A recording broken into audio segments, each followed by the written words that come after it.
حضرت ابو امامہ رضی اللہ تعالیٰ عنہ بیان کرتے ہیں، رسول اللہ صلی اللہ علیہ وآلہ وسلم نے فرمایا،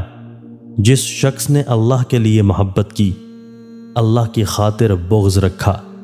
اللہ کی رضا کی خاطر عطا کیا اور اللہ کے لیے روک لیا، تو اس نے ایمان مکمل کر لیا۔ حضرت انس رضی اللہ تعالیٰ عنہ سے روایت ہے، انہوں نے کہا، رسول اللہ صلی اللہ علیہ وآلہ وسلم نے فرمایا، جو شخص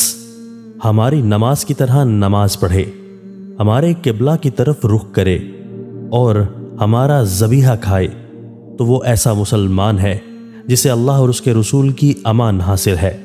سو تم اللہ کی امان اور ذمہ کو نہ توڑو۔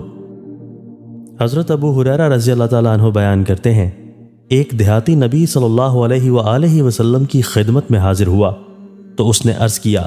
مجھے کوئی ایسا عمل بتائیں جس کے کرنے سے میں جنت میں داخل ہو جاؤں۔ آپ نے فرمایا، تم اللہ کی عبادت کرو اور اس کے ساتھ کسی قسم کا شرک نہ کرو،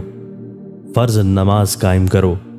فرض زکوٰۃ ادا کرو اور رمضان کے روزے رکھو۔ اس نے کہا، اس ذات کی قسم جس کے ہاتھ میں میری جان ہے، میں اس میں کوئی کمی بیشی نہیں کروں گا۔ جب وہ چلا گیا تو نبی صلی اللہ علیہ وآلہ وسلم نے فرمایا، جس شخص کو پسند ہو کہ وہ جنتی شخص کو دیکھے تو وہ اسے دیکھ لے۔